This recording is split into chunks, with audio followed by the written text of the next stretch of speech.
it's a good thing when you get to that point in your journey when you're dealing with certain things where you just give it up. Yeah. You know, when you totally just wash your hands from it and say that, you know, God, I'm just gonna give this to you. When you get that, that's when you get that peace of mind. That's when you finally get that revelation that things are gonna be all right. When you say, you know what, I'm gonna stop dealing with it.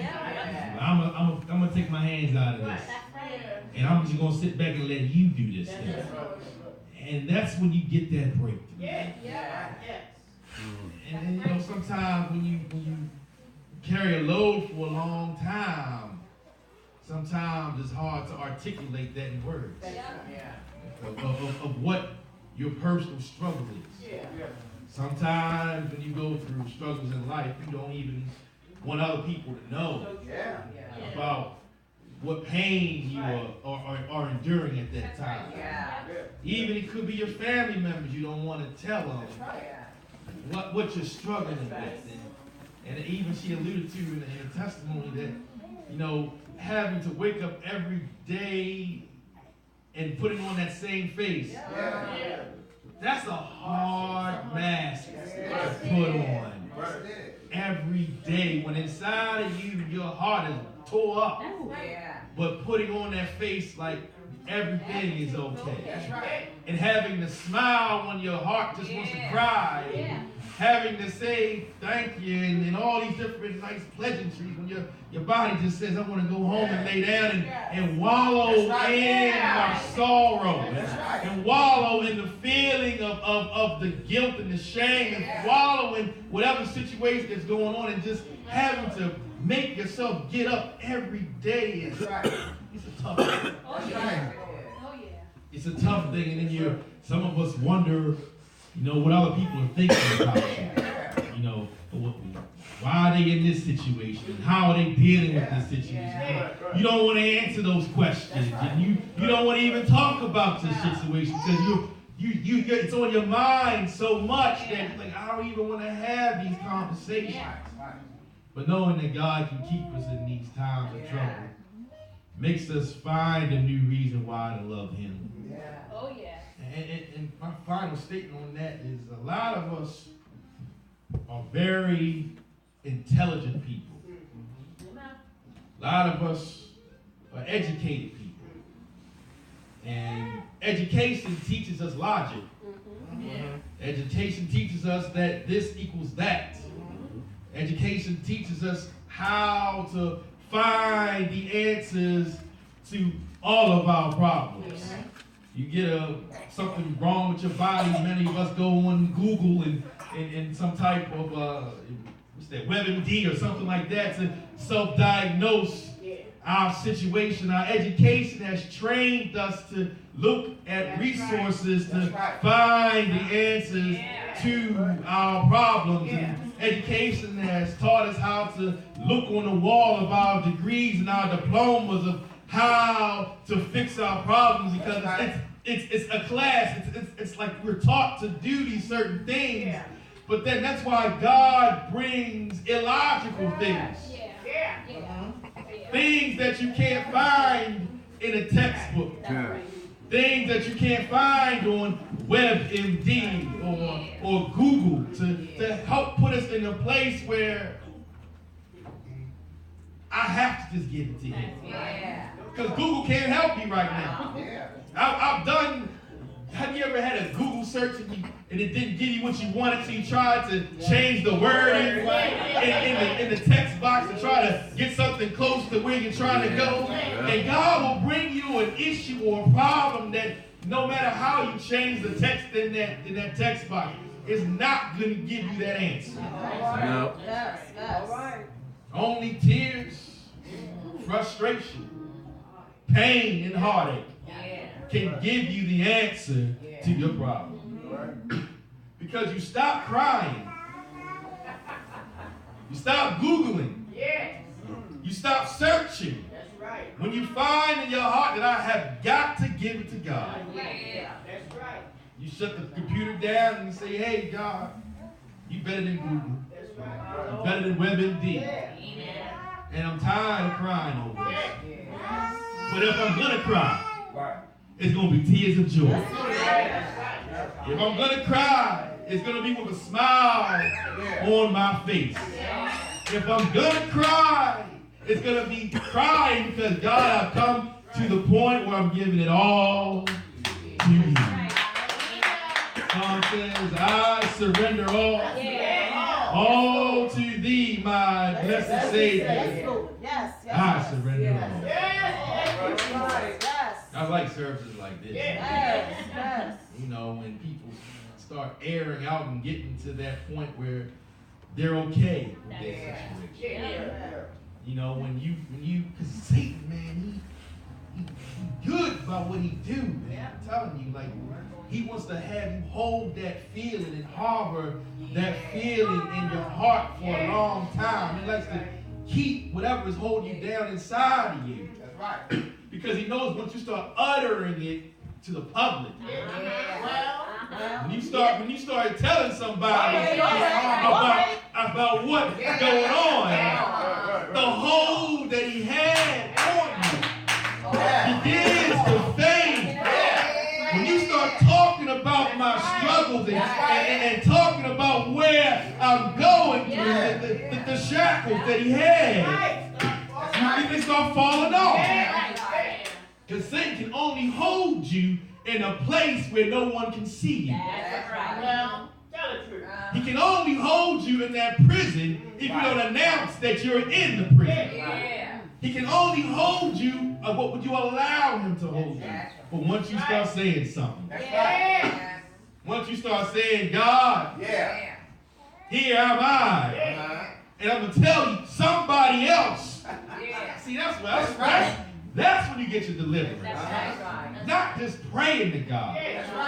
But when you go and tell somebody else about where you are going to, that's when you get that deliverance. You know, I'm not ashamed about where I am right.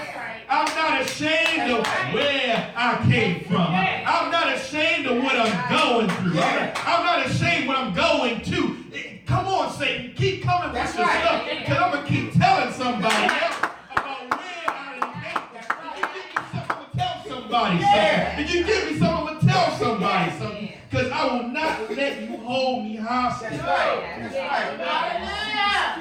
Any longer. And at the end of the day, you find out that people wasn't even concerned about your problem anyway. They was concerned about your well-being, of how you were going through, not what you were going through. You hear what I'm saying? It's how you were going through. I'm not concerned about the challenge. I'm concerned about how you were going through your challenge. I know they done messed up, but how are you doing while you were going through your stuff? That's what I'm concerned about. And Satan wants to have us in a shroud that people are concerned about the challenge. I don't care about that. I'm cared about how my cousin's doing while they were going through that challenge. I don't care because I check on you every now and again, but we never talk about anything. Never say anything about it. Because I'm like, if you're going through it, I know you got enough on your mind. I don't need to reiterate what you're already going through, but how are you doing? How are you going through your challenge? That's what we have to. You got to be helpers one to another. And then they get to the point where they say, you know what, I'm giving it up to God anyway. And it kind of relates to my message this morning. I'm kind of a little excited about that. Out of the book of Genesis, the 37th chapter, we know this story. We can drill this story in many a day. 37th chapter, starting at the 3rd verse, going through the 7th verse. And it reads, now Israel loved Joseph more than all his children, because he was the son of his old age. Also, he made him a tunic of many colors. And when his brothers saw that their father loved him more than all the other brothers, they hated him and could not speak peaceably to him. Now Joseph had a dream, and he told it to his brothers, and they hated him even more. And he said to them, please hear this dream which I have dreamed. There we were binding sheaves in the field. Then behold, my sheaf arose and also stood upright. And indeed your sheep stood all around and bowed down to my sheep. I just want to talk from the subject, don't be discouraged. Yeah. Yeah. Somebody needs to hear this. Come on. Don't be discouraged. This man Joseph, we all know about this guy, son of Jacob. Now his name was changed to Israel from having the wrestling of the angel at the well. God changed his name to Israel. Israel loved him some Rachel. He had married Leah, I believe it was, beforehand. And he had a lot of children by her, and he was duped by her father because he wanted to work for Rachel to marry her. And he said, well, I ain't want her because she didn't look as good to me. And I wanted Rachel. But he said, in our land, you got to marry the oldest. But if you want Rachel, you got to stay another 7 years at work. He stayed another 7 years to work for this woman by the name of Rachel. Loved Rachel with all his heart. And so every time he saw Rachel, his eyes looked at her and said, this is the woman that I love. But something happened there. Leah was bearing Jacob many children. I mean, she had 10 sons by that time, and Rachel had no sons. No children at all. And she was lamenting her position in the camp. She even felt bad. She even prayed to God, and God said, I'm grieving with you, and I'm going to repent, and I'm going to open your womb up. Now Jacob is an old man, and now Rachel gets pregnant, and she has a son by the name of Joseph. Joseph was, the son even said, of Jacob's older years. Not only was Joseph of his older years, but it was also the child of the woman that he loved the most. There was already animosity in the family now. That's right. Before Joseph even came out of Rachel's womb. Animosity between her and the sister. Animosity with the children that preceded Rachel because they knew that Jacob loved Rachel more than Leah. And now Joseph comes out and he is the favorite son of Jacob. Knowing our Hebrew teachings and history that usually the younger of the children is not giving anything special. That's right. You know, if there's anything left, they'll get divided that, but it usually will go to the oldest son, which in this family was named Reuben. As soon as Joseph came out, he loved him so much. Israel wrapped him in his arms and cradled him and said, this is my son by my girl Rachel. This is the one that I've been waiting on for all my adult life. And as soon as Joseph got 17 years old, he presented him with this coat. A coat of many colors, they called it. And then they described this coat. Many people in that time, those who were shepherds, they used to wear tunics that were short-sleeved, and they were really rugged and ragged and tore up because they were used to doing work in the fields. But Joseph's, his cloth, his coat was different. It was of royalty. It had long sleeves, and it stopped down to the ankles. And all his other brothers' robes stopped at the knees because you had to be mobile to be able to work in the field. That symbolized that you ain't going to be no field guy. You're not going to be out on the field slumming it with your brothers, and you're going to be in the house overseeing the work on the field. And that began to bring more animosity in the family. So as it is with us sometimes, that when God puts that robe on us, it symbolizes that you are going to be set outside of the people that are around you. And when you are set aside by this, you also have to know that you will be ridiculed. You will be set apart. People will talk about you. They will talk about your situation. They'll talk about what you're going through. They will despise your destiny, talk bad about where you're trying to get to. And Joseph was going through this in his family. Joseph had the gift of dreaming dreams. And on top of now, I'm being loved more by my father than all of my older brothers.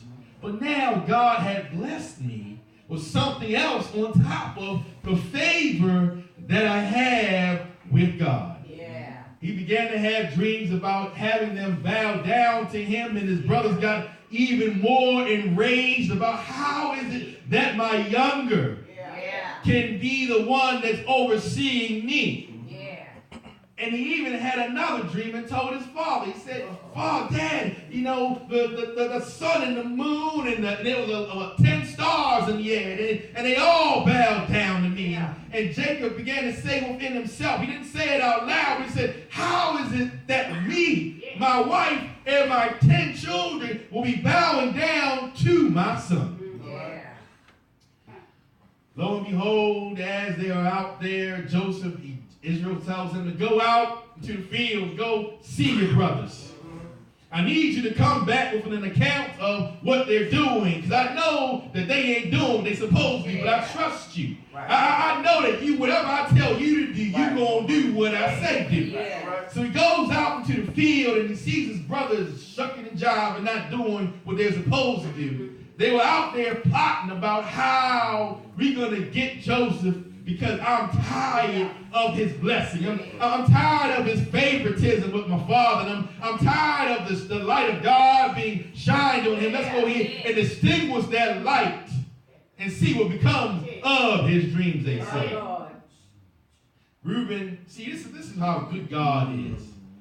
They had conjured up a plan to kill Joseph, but God planted a seed in Reuben's head, thinking that was going to be better, things would be for the benefit of the family or the brothers. But why don't we just throw him one in the wilderness in a cistern or an empty well, and sell him to the Ishmaelites, and go dip his tunic in some goat blood. Take it back to Dad and say, hey, he got killed by some ravenous beasts in the wilderness. So that's what they did. And if you understand where I'm coming from, Joseph at this point, being despised and rejected by his brothers, could have lost his carriage and lost where his dreams were going to come from and lost his faith in what God had given them, because now my brothers and my family have turned their backs on me. The place where I get my peace of mind, the place where I call home, the place where I rest my head at night, has turned their backs on me and left me naked in a cistern and about to sell me out down to somebody who I don't even know. But something God will use these different challenges in our life to cause us to rise in the end. But the enemy will seem as though that they are winning right now, because if you were to look at the fight chart, you know, if you watch a boxing match, they have a stat for each round that you're watching. And right now, if you're looking at this fight, round 1 and 2, Joseph is losing. He's down, man. He's losing a lot. And now he just got knocked down. He said, I'm being put into slavery. Yeah. Ishmaelites came and they took him and they sold him. Now he was in, you know the story, he was in Potiphar's house. Yeah. Potiphar had a wife who, Joseph was a good-looking man, and she looked at him and said, man, I desire him. She looked at him like Jacob looked at Rachel. But Joseph was a holy man. See, when you are going through your struggles, you got to remain holy. And that's tough when your flesh wants to act out when you're in your situation and you're trying to keep your cool and stay holy and do what God has got for you to do. He could have easily went and slept with that man's woman. She may not even have told her husband, because she probably wanted to go back to him again. But Joseph, knowing his integrity was at stake, he said, I can't sleep with this woman. And yet again, he was wearing a robe.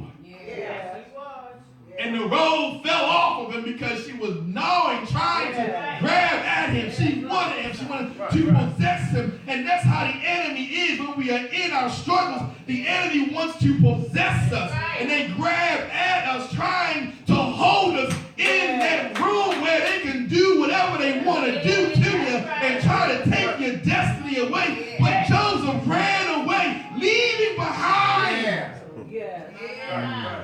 I don't care if I got to get out of here naked, but you're not going to have me. I don't care if I'm exposed to my fellow man about what I'm going through. As long as I get out of my situation, I'm going to be okay. I don't care if I've got to run out. I don't care if I'm naked. But as long as I'm out and I did not sin while I'm in the room, I'm going to be okay. He didn't know what the apostle was going to say to him, but as long as he kept his integrity while he was going through, he knew he was going to be all right. He didn't get discouraged while he was going through, because he knew going into Potiphar's house and getting out of that situation is going to cause him to have yet another repercussion for his actions. Although he was right while he was going through, Potiphar comes home, sees his wife, looks at Joseph, sees his wife, looks at Joseph. Why she got your robe? Why you naked? And in human eyes, it looked like something had gone on. Potiphar in his heart knew that Joseph was a well-respected man. And in his heart, he knew that Joseph would not do anything to harm him. But for those standing around, somebody say standing around. I've got to do something. Although I don't really want to. But people standing around looking at how I run my house, how I run what I do, and how I respect my wife, or how I run my service. I've got to do something to Joseph. Although my heart knows he didn't do anything wrong. And some of us have been caught in situations where we kept our integrity and kept our self-respect, but somebody tried to show somebody standing around that they are in control of our destiny and put us in a place where we did not want to be, but yet we still have to not be discouraged. Looking at this thing now, is his family turned his back on him. I know that God told me some kind of way that my family's going to bow down to me, but yet got kicked out of my family's house, started working for somebody else, and yet now again, I'm kicked out of this house. And now I'm further and further away from my destiny. And sometimes somebody knows what I'm talking about. When you're on a path and it seems like you're getting further and further away from where you think God has got for you to go, and you still got to learn, don't be discouraged. Your situation tells you, logic, that all of these things are adding up for me to go to a deeper and darker place. But something inside of you has got to activate. That's why God is using Joseph in this text to say, I do not go by logic. I need to put you in a place where your faith is being activated, that no matter what is coming your way, even though it seems adverse to where you need to go, but you've got to learn how to keep your faith while you are going through. Goes to prison. And now God has elevated him in prison. He's running the prison. Everything that goes in the prison, Joseph takes care of it. But look at where he's going. He went from a house, church, to being the man in the house, to being in Potiphar's house, being a servant, to now being in a jail. But yet he kept himself encouraged. You never saw him not going back and saying, you are a liar, God. He made the best of his situation. until his situation changed for his benefit. He learned how to have perseverance and patience despite what the enemy of the situation dictating to him. If you look in your text and in your scriptures, every person you look at always had a challenge. Whether it's the king Hezekiah, he got sick. Whether it's King David, before he even became king, he had to run away from Saul. Whatever it is, every time there was a character in the Bible, there was always a struggle. Paul got beat out of a church. He had to run away. Paul went through all these different things, but yet there has to be a challenge in order to get us to the place where God has got to take us. He says you've got to go through some times where it feels like I'm not around. You've got to go through some times so that you learn how to encourage yourself when it seems like everything is lost. God, Lord, behold, he elevates Joseph. We know the story in the jail cell. Pharaoh had a vision. And no one could interpret it. He was about to kill all of his soothsayers, kill all of his dreamers, kill all of his prophets. He said, but the man, the butler said, hey, go get Joseph out the prison. You see how God, there was a long time coming. Joseph was a boy when he got into slavery. But yet he was a man by the time he was risen up to being a governor of Pharaoh. But we have to learn how not to be discouraged while we are going through. Galatians says, and let us not be weary in well-doing, for in due season we shall reap if we faint not. So somebody got to know what I'm talking about this morning, that you will have to wait for your season to come. It may not be easy while you are going through. It may seem like you're getting in winter every day. It seems like the rain is coming every day, but you've got to don't be weary in your well-doing. So every day I've got to get up and smile, even though my heart says to cry. Every day I've got to say thank you, please, and all these different things. Although I may have a storm going on inside of me, it may mean that I'm not going to get my answer right when I want it. I may not get my deliverance right when I want it. I may not go home and smile and shout right when I want it, but I've got to be in the fight and do it every day. Every day. That's right. Every day. Oh, Jesus. He says, and let us not be weary. Don't grow tired doing what you're supposed to do. Don't grow tired putting on that face. Don't grow tired as you go through your journey, because it says, for in due season. In due season. It's coming. Oh, somebody. When you look at the word do, he didn't spell it D-O.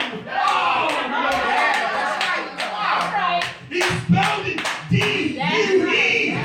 Meaning that something is coming. And when it's coming to deposit something inside of you. Somebody knows what I'm talking about. There is a monetary, a spiritual, or some kind of blessing that's coming because of in due. That means that God owes you something. That means that he has to give you something. That means that he owes you a payment of some sort. I don't know what the currency will be. It may be monetary. It may be spiritual. It may be mental. It may be emotional freedom. It may be peace. It may be these different things. But he owes it to you because it's due.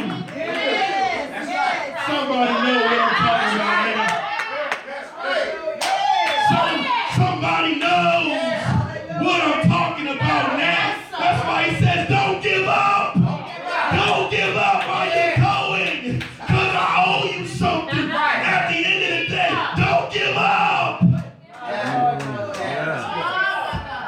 In due season, we shall.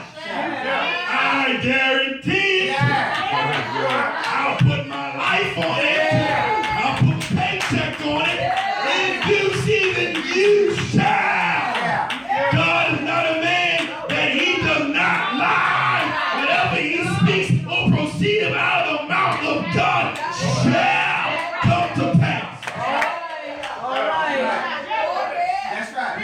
In due season we shall reap. When it's time to reap, when you are a harvester, there's time when you plant. There's time you put your seed down somehow. When you got your seed down, you don't see no plants. All you see is nothing but some ground. You don't see the product of your work. You put your seed down. You go back out and you water it. You still don't see no plants. But you water, that means you do every day. Somebody knows every day I get up. I don't want to do it, but I got the smile. I'm watering my seeds. I don't see no plants, but I'm still smiling. I don't see no harvest, but I'm still watering. It may be hard to get up in the morning, but I'm still watering. Then after a while, after you have told your land, after you have gone through your trials, after you've gone through your challenges and tribulations, then you wake up one day and you see some green growing outside. You may not got your whole plant, but at least I got some hope. God will give you hope while you are going through the struggle. You may not have received the harvest, but He will give you a foreshadow or a foretaste of what your harvest will be like. To encourage you while you are going through. Well, looks like I got some green on out there. Let me get on up. It may not be easy, but at least I'm seeing something. Something. You gave me a vacation from my problem. Let me get on out there and water some more. In due season, you shall reap. I woke up this morning and I finally let it go. Lord, I looked out the window and I saw my plants finally coming. And when my plants come, God, that must mean that my harvest is coming. Now, God, I'm due for my season. I'm coming on down out my house, and as my plants are out there, I'm going and I'm picking them up. I'm picking them up. And I'm putting them in my pockets because you owed it to me, because I wouldn't even grow weary in my well-doing. Oh, Lord, I don't want to do it, but I'm going to do it anyhow. Lord, I'm crying, getting something, but I'm going to do it anyhow. Lord, I ain't telling me this, but I'm going to do it anyhow. I did not grow weary. Gave us some harvest. The song says, don't be discouraged. Joy comes in the morning. Know that God is nigh. There's healing for your sorrow. Healing for your pain. He says, stand still and look up. I look to the hills. From whence cometh my help. And my help cometh from the Lord. Stand still and look up. There is. I didn't say there was. I didn't say there will be. But I said right now, as I speak, while I'm in my trouble, there is. I said there is. It's right now. I know where to find Him. He said, if you confess the Lord, call Him up. Tell Him what you want. There is. I know where to find Him. He that dwelleth in the secret place of the Most High shall abide under the shadow of the Almighty. Seek ye thy face. Thy face, Lord, will I seek. I know where to find. There is a balm.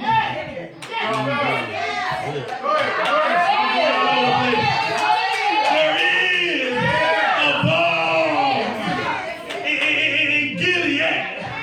When you need some balm, you got a deep cut of something that needs to be healed. And it's like an ointment. And it's a topical ointment. You put it on top of you. And you rub it in you. And it begins to soothe whatever it is that you are going going through. I'm not just talking about some fleshly stuff. I'm talking about a broken spirit. I'm talking about a broken heart. I'm talking about a broken mind. I'm talking about something in your emotions that's messed up. I'm talking about something in your past that's still haunting you. I'm talking about your finances talking bad to you. I'm talking about your doctor telling you something wrong. I'm talking about I need something to soothe me.